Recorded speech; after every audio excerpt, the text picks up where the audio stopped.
Voilà, j'ai essayé d'être synthétique pour que vous puissiez reprendre la parole. 3 autres questions. Il y avait des mains levées tout au fond, tout au fond. Au fond, au fond. Relevez les mains s'il y a des gens au fond qui voulaient poser des questions. Là-bas. Ah oui, d'accord, ok. Il y en a au moins 2 ou 3. Ben, ça va, on va avoir tout le monde d'abord. J'arrive.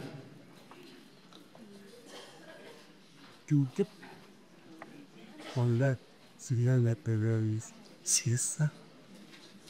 Là, je vois derrière. Bonjour, Monseigneur Valentin. Au mois de mars, c'était les 30 ans de l'Evangelium Vitae de Saint Jean-Paul II. Et il semble que le gouvernement, par l'Assemblée nationale, voudrait valider l'euthanasie. Et il y a un petit paragraphe où Jean-Paul II dit, dans la lettre encyclique, de façon ferme, de la valeur de la vie humaine et de son inviolabilité, et en même temps un appel passionné adressé à tous et à chacun au nom de Dieu: respecte, défend, aime, sert la vie, toute vie humaine. Que pensez-vous, Monseigneur? Merci. Question devant, monsieur. Bonjour, Monseigneur. Daniel. Tous les jours, pratiquement toutes les semaines en France, il y a des incendies d'église, incendies accidentels ou des vandalisations. Et ça n'émeut personne. Qu'en pensez-vous? Des questions qui ont trait d'une certaine manière à l'actualité. La première sur les lois qui arrivent à nouveau devant l'Assemblée nationale sur la fin de vie. Oui, vous avez raison, c'est un enjeu grave et je déplore que nos législateurs ne situent pas l'enjeu au niveau de sa réelle gravité. On voit bien malheureusement que ce sujet, pour ceux qui nous gouvernent, est un ajustement de circonstances. C'est une réglette qui permet de marquer un point, de récupérer quelques éléments d'image, de faire progressiste, mais la véritable gravité de ce qui est en jeu n'est clairement pas prise en compte. Je partage notre analyse. Beaucoup se sont mobilisés et se mobilisent encore pour essayer de faire prendre conscience de cette chose-là. Moi, je trouve que la mobilisation des chrétiens est assez remarquable depuis des mois et des mois, parce qu'elle ne se cantonne pas aux clercs, qui sont eux-mêmes très mobilisés.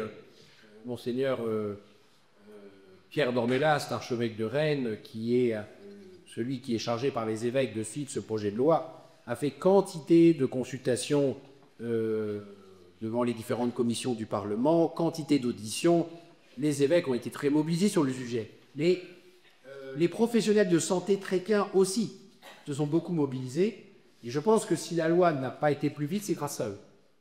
C'est grâce à eux, c'est parce que beaucoup de chrétiens engagés sur le terrain de la santé, que ce soit dans les maisons de retraite, au service des fins de vie évidemment, dans le soin en général, se sont mobilisés aussi pour faire valoir à la fois leur expérience et leur compréhension des enjeux. Je pense qu'il n'y a que comme ça qu'il faut véritablement nous faire entendre dans ces grands débats de société, par une mobilisation de tous à sa place. Il ne faut pas compter sur une sorte d'effet de délégation. On va laisser à 2 ou 3 grandes voix le soin de parler pour tous les chrétiens. Ça ne marche pas comme ça. Ça ne marche pas comme ça, d'abord parce que des grandes voix, il n'y en a pas tant que ça. Voilà. Il n'y a personne, la société française d'aujourd'hui, dont la voix, à lui tout seul, soit entendue par tous. Et puis surtout parce que l'Église, ce n'est pas 1 ou 2 personnes isolées. L'Église, c'est nous tous. Donc, il reste des choses à faire, il vous reste des choses à faire. Il vous reste à écrire à vos députés, chacun, personnellement, non pas une lettre toute faite que vous trouverez sur Internet, mais une lettre manuscrite, que vous écrirez vous-même avec vos arguments à vous, pour dire votre préoccupation sur les lois qui se préparent, pour dire vos points d'inquiétude. Je pense que c'est comme ça que vous pesez dans les débats de société, c'est en faisant tous la part qui est la nôtre à la place qui est la nôtre. Donc ne nous décourageons pas, tout n'est pas joué.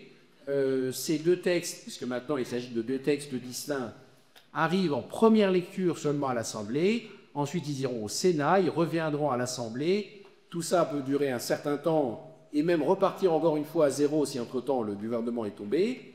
Donc tout n'est pas joué. À vous aussi de vous mobiliser. Bien sûr, aussi par la prière, vous avez raison. Bon, la question de la sécurité dans nos églises, alors peut-être faut-il prendre la juste mesure des choses, peut-être est-il un peu excessif de compter un incendie par jour. En France, ça fait 365, ça fait quand même beaucoup.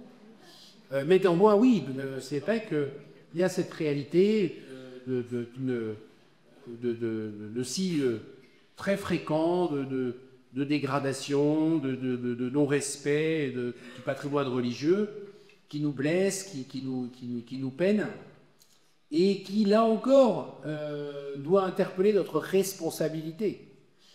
Nous avons fait un choix, nous, les chrétiens, qui est d'avoir des églises largement ouvertes. C'est un choix qui nous expose évidemment à des dégradations parce qu'on ouvre plus qu'on ne surveille. D'autres religions ne font pas ce choix. Moi, quand je discute en préfecture sur les questions de la sécurisation des lieux cultes, on me le dit. On me dit, mais pourquoi vous ne faites pas comme les Juifs une fois pour toutes?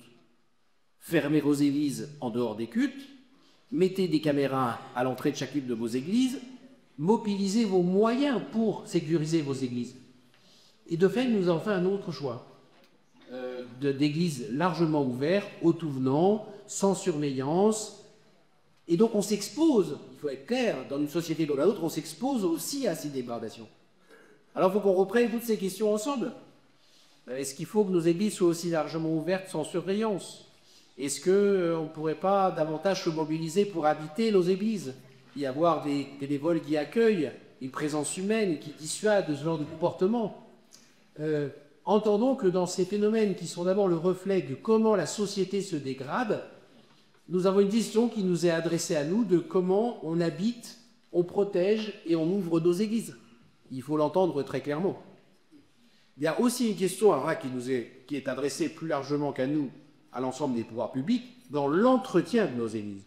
Parce qu'un nombre non négligeable de ces incendies ont des origines accidentelles, de systèmes électriques hors d'âge, d'entreprises, d'églises tout simplement mal entretenues, avec des accumulations inconcevables de poussière qui font un bon matelas, donc la première étincelle venue et puis feu à la charpente, et ça existe aussi. Et donc, ça nous interroge aussi sur la façon dont notre patrimoine est entretenu. Donc, vous voyez, le problème, il est très vaste.